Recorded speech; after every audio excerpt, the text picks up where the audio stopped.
So, for example, here are some excerpts from an article on reasons from Dr. Hugh Ross. Reasons to believe. Yeah. So he points to exactly what you responded to in detail in your presentation, Mike. And so you left no stone unturned.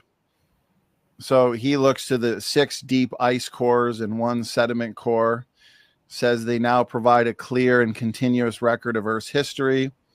The ice cores reveal hundreds of thousands of ice layers laid down on top of one another year by year. Yeah. Can you? I was wondering if you could briefly touch on the assumptions there of them being laid down year by year, which therefore, if they're going to calculate it backwards, it's going to be hundreds of thousands of years, right? Well, sure. But the annual layers, even in Greenland, peter out. They're good at the top, but they peter out as you get down in the ice core. And you start to pick up storms and substorm layers. So we have an explanation for those. But on Antarctica, East Antarctica, you don't have any annual layers. There's no way to come out with any annual layers whatsoever because the ice accumulation's too light. It's a polar desert on top of that ice sheet. So there aren't these annual layers. And even on Greenland, they only claim 110,000. And that claim is due to circular reasoning. Right. You mentioned in your presentation, if I understood correctly, that this assumption of annual layers actually failed when tested. Yes. Okay. So it does amount to a lot of circular reasoning then, assuming the Milankovitch cycle is true as well, correct? Yes, they assume the Milankovitch cycle. And so they're forced to redate the earlier version they put out from 85,000 at the bottom. And lo and behold, they got 25,000 more annual layers for 110,000 annual layers, just what the Milankovitch mechanism demanded. How convenient.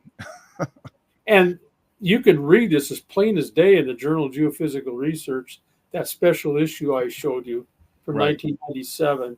It was all on the GISP-2 and the GRIP ice cores. You're finding the circular reasoning, the examples of circular reasoning, and the many assumptions directly in the technical literature on this issue, aren't you, Mike? Yes, right in the technical literature. I love it. So when he says, I'm wondering here, just as a tree adds 1 new growth ring per year, is that also an assumption, an old Earth assumption, Mike? That's how they compare it. That's how they put it over on people. They say it's just like counting the annual rings in a tree ring to determine the age of the tree. They use that analogy, but it doesn't work. And by the way, tree rings is also a bag of worms when you get to older ages, and for them it's only several thousand years. Right. I believe, I have not published on this yet, but I believe we can account for multiple annual tree rings in the bristlecone pines in the White Mountains, which is a lower mountain range east of the Sierras. One of these days I plan to do it. The reason I can account for it, this would be a research project in the future, is because early in the Ice Age, you had little seasonal contrast because you had warm oceans and you had all that volcanic aerosols. So you have cool summers, mild winters. And so you're not going to cause any seasonal oscillations in tree rings in the bristlecone pine on the White Mountains. Now, they're partly in the rain shadow of the Sierras, by the way, because they only go up to about 11,000 feet. The Sierras go up to 14,000. So with west to east flow, they got a partial rain shadow at the very top still. But I think I believe, you can cause a tree ring based on wet, dry cycles. So if you don't have a seasonal contrast, you can have wet, dry cycles early in the Ice Age. And each one of these can possibly produce, this is all research, speculation on my part, can produce an annual ring, each wet, dry cycle. Say you have monthly wet, dry cycles, and these might produce 12 annual rings in 1 year. We're talking about early in the Ice Age, which would be the oldest rings. So I think we can account for at least the bristlecone pine annual layers. But from their analogy, they're only talking about annual layers you see today. If I would put a core through a tree, a lot of trees, you'd see the annual layers and get the growth. That's the analogy they use, but it doesn't work. It's analogy that breaks down right away. I'd be curious, what would be a good response if a critic were to say, well, wet and dry cycles only change the thickness, but not the actual number of rings? Yeah, I'd have to think about that.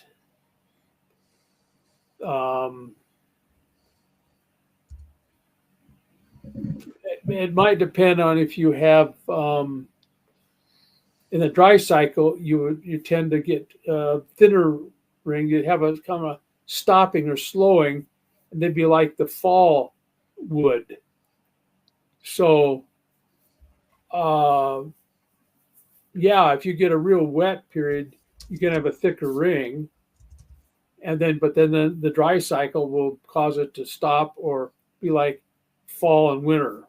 So I think even with I'd say it'd be more than just width of a ring, but I'm speculating. This is research I need to do, and maybe people in the audience will shoot it down.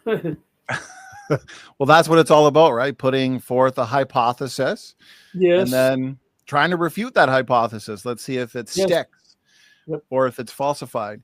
And yeah. so, Mike, what would we say as creationists in terms of the original created trees? When God created trees, did he create them, do you think, with multiple rings, or would it, how would we look at that, do you think?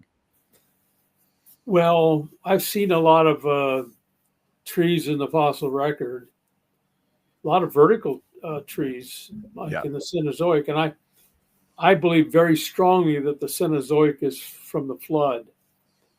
And so you see a lot of vertical trees, which can be accounted for by the log mat, where they sink, some sink vertically.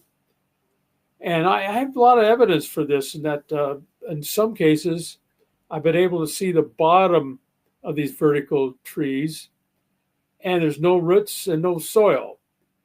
I better take that back. In some cases, you do find the little bit of the roots, like in the Yellowstone so-called petrified forest. But in Theodore Roosevelt National Park, you see dozens of these vertical trees. They're about 6 feet tall.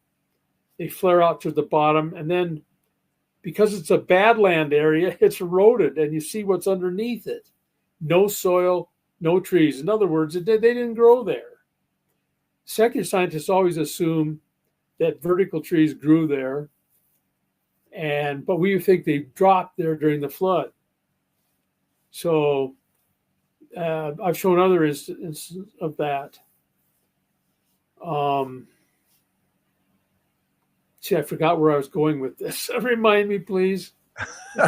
Yeah, no problem. I was asking about the original created trees. Do we believe that they may have had multiple rings to start off with, or would it start with? Yes. Yeah, a lot of them do have rings. Mm-hmm. The ones I see in the fossil record many of them do have rings, and sometimes very thick rings. For instance, the literature says that the early Cenozoic trees from Antarctica had rings up to 1 centimeter thick. Now, that's not going to grow in Antarctica, even in a warm climate. Right. It had to be transported there. Probably the largest vertical trees I've ever seen are in Colorado. What's that national monument there? Escapes my mind, but there are redwood trees 4 meters in diameter, and they have pretty thick rings. But the oldest tree is only about 700 years old. So there's plenty of rings, and even the largest trees we do have are well within the time between the creation and the flood. And of course, the flood ripped up all the vegetation. Right. A lot of logs floated, some dropped vertical. That's why we see vertical trees. And by the way, the ones in this getting a little late. Can't think of the name in Colorado. 8,200 feet. Many people are familiar with it. You can see the bottom of these trees, and they don't have any roots either. So that's another sign that they didn't grow there. That's great. Great points. You're doing great, Mike. Even the conventional literature will point out that contrary to the single ring per year idea or paradigm, alternating poor and favorable conditions in weather patterns can result in several rings forming in a single year. And they're even admitting that. Yeah, some do. And some trees do more than others. And the bristlecone pine in the White Mountains, very thin rings. So it wouldn't be a stretch to say with the ideal climate early in the Ice Age with heavy precipitation, but you have dry and wet periods, you could form multiple rings per year, many rings per year. That's what I believe. Yeah, very interesting. Well, that's a research project in the future, and it's related to the Ice Age. See, a lot of things are related to the Ice Age, like the origin of caves. Right. So that's why I get into these. Which we did. We did a full show on the rapid formation of caves, Mike. I really appreciate how in-depth you are in this research. It seems like you really put the ice core dating challenge to bed. In terms of trees in general, just looking at the oldest living tree is not an issue for young Earth creation, because from my understanding, the Methuselah tree, isn't that dated somewhere between 4,000 and 5,000 years anyways, which would fit nicely with the flood. Yes. That's on the White Mountains of California, the Methuselah tree. Yeah. It's only 4,000 to 5,000. And if some of those are multiple rings, it's well within the time of the post-flood time, which is about 4,500 years. Yeah, that's an interesting point. So, okay, I appreciate that. That was our first slide here. So the tree ring dating has several built-in assumptions there. So he continues, Mike. He says 3 deep ice cores pulled from Greenland record the past 120,000 years, which you showed to be false in your presentation. 3 deep cores in Antarctica, Dome, Fuji, and so on and so forth allow researchers to look back. So even further than that, 340,000, 420,000, so up to about 800,000 years, respectively. What are, I guess, in a nutshell, someone were to bring up this excerpt, what would be a good way to point out the errors in it, Mike? Well, it's the same. It's dated by deep sea cores, which are dated by assuming the Milankovitch mechanism. Right. And this is kind of old information. Dome Fuji, they've drilled that several times, that 340,000 year claim, based on 3 so-called Ice Age cycles, as now they got about 7. So it's dated about 700,000. Vostok's still the same, 420,000. And the 740 Dome C, they stretched that somehow to about 800,000 years, claiming 8 ice ages. So in a way, it's kind of dated. But regardless, it's all the same. There are no annual layers. Mm-hmm. It's dated by matching the oscillations, the wiggles, as I call them, from the ice core to the deep sea cores, which are matched by assuming the Milankovitch mechanisms. Big circular reasoning that where it's the same thing. And it'll be the same thing with 1.2 million years. They now claim for the Little Dome Sea ice core, which I only saw news reports on it, and I'm anxious to see the data. Very good, Mike. This is comprehensive, which is exactly what I wanted, because you still see, and I'm sure you do, especially in debates or on Facebook, you see critics of young Earth creation bringing up these exact same arguments over and over again. So I think it's good, it's beneficial that we show the critics and our fellow young Earth creationists that these have answers available. Yes. And so you touched on each one of these in this presentation, in your past presentation, Mike, in a thorough manner. And so he says, well, how do scientists confirm that these ice layers correspond to years of Earth's past history? And so he points to the so-called telltale markers. Mm-hmm. One of them, volcanic ash signatures. Yes, I showed you those tie points in the new ice core from Greenland. I mean, Antarctica. Yeah, I see that. and so that's not a telltale marker then, is it, Mike? Yeah, they are. Krakatoa would be. I'm not sure about whether they can see the Vesuvius eruption in Antarctica. At least they might see it in Greenland. See, the thing is, volcanism that is in the mid-latitudes generally stays in that hemisphere. If it's a tropical one, it'll spread to both hemispheres. Now, a very large one in, say, the mid-latitudes of the southern hemisphere will spread to the northern hemisphere. So these telltale markers, like I said, the annual layers show up pretty good at the top. Okay. And so, like the Rice ice core, you do see the Krakatoa eruption of 1883, and that was in the tropics. I don't think you can find the Vesuvius one in Antarctica, but like I said, Greenland. But you see several others tie points. But notice it doesn't go past much past 2,000 years in the past ago. And like I showed, the Toba 73,000 years ago, which they have claimed for other ice cores, did not even show up in the tie points of the Rice ice core.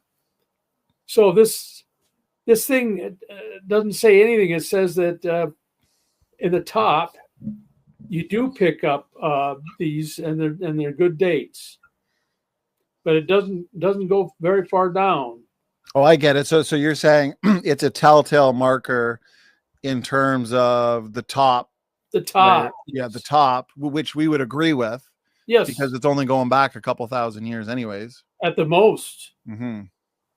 Probably barely 1,000 years. So, and sometimes one of the problems is that once you get past about 1,000 years, it's difficult to date these ash layers and to know which volcano it came from. Good point. So there's a lot of problems to extrapolate the nice recent volcanic eruptions of the past about 1,000 years. Krakatoa and Tambora 1815, Krakatoa 1883, are the main ones you see. Beyond Tambora, it gets sketchy quick. And so you can't make an argument for the rest of the ice core. You can only for the top. That's really good stuff. Have you heard those that believe in an older Earth? They've argued that Mount Vesuvius, the eruption that wiped out Pompeii, I've heard them argue, and I think it was with argon to argon method. They say they've accurately dated that. And therefore, I think they use this as an example to say, hey, we know when this took place and the dates match. Have you heard that? No, but I imagine they could. It's kind of young for argon or any radiometric dating method. It's carbon-14 would be a lot better dating method for that, because there's probably a lot of carbon that's preserved.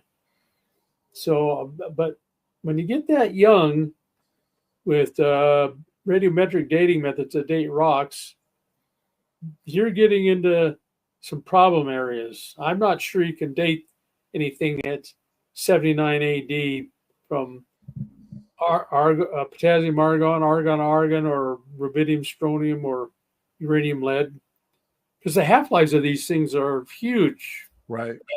Billions of years. So you're getting into hundreds of years. Yeah, you get into a lot more problems when you try to make these claims. Yeah, it looks like cores were dated by potassium argon and argon to argon dating. They make that claim. All right, I'd say that's speculative. Yeah, I would agree. And typically it's a counter to, so I guess I'm curious what you think of this. We'll point out when it comes to dating methods, and I'm kind of getting ahead of myself because I wanted to ask you this a bit later, but I'm curious because he mentioned Vesuvius there. We'll point out that they've dated rocks of known age, newly formed rocks, and they've gotten incorrect dates of millions of years. Yes. And so we as creationists like to point out, okay, why are we going to believe or trust the dates that you're giving us of unknown rocks as in terms of when they were formed, when you can't even date rocks of known age correctly? And then they'll point to this as an example to say, no, we've done it correctly. Would that just be, let's just for sake of argument say it's true, would that just be an exception to the rule, Mike, do you think? Or I think that I'm not sure how they wiggled out of that. I know they do. They try. It's still a good point, because there's a lot of dates on lava flows, or that we know are historical, or we've actually seen it flow. They give old ages. That's pretty solid. And so I would say the argument is still strong, and I don't understand how they can wiggle out of it, but they do wiggle out of these things by some extra hypothesis. I've heard some say, well, don't you know, creationists, you can't date these rocks that were just formed like at Mount St. Helens, because you got to give them 100,000 or so years before you can accurately date them, or else you're going to get false ages. But isn't that assuming that the Earth is 100,000 years for us to have to wait anyways to date them? Right. And what it's saying, though, is that this lava, see, their assumptions are a closed system, and like with potassium argon, you should start with 0 argon because it's a gas. But they always find argon, so they wiggle out of that and say, well, there's always some argon. And that's the issue. There's always some argon. You don't totally degas the argon. So what the older dates are saying on these recent lava flows is that there's way too many daughter products still there that didn't get taken out by heat or whatever. So that's right. The issue. But then it gets to say that, well, that makes the whole thing rather arbitrary, because you don't know how much, say, argon remained in there. They try to do an atmospheric correction on it, but I think that's speculative too, for the potassium-argon method.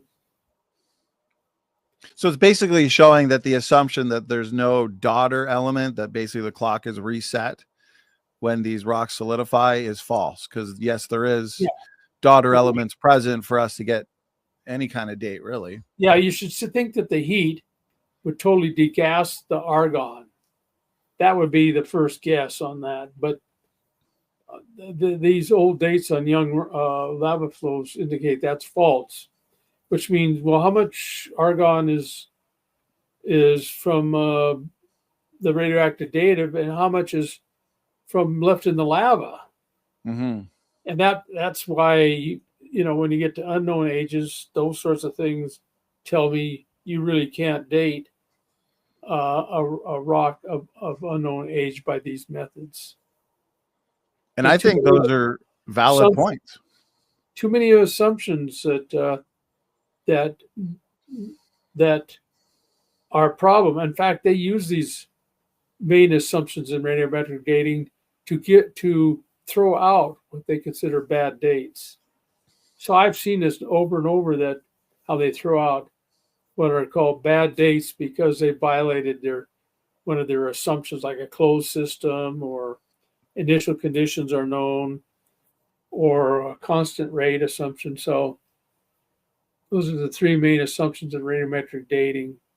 But there's a lot of other assumptions, and each dating method has its own unique set of assumptions.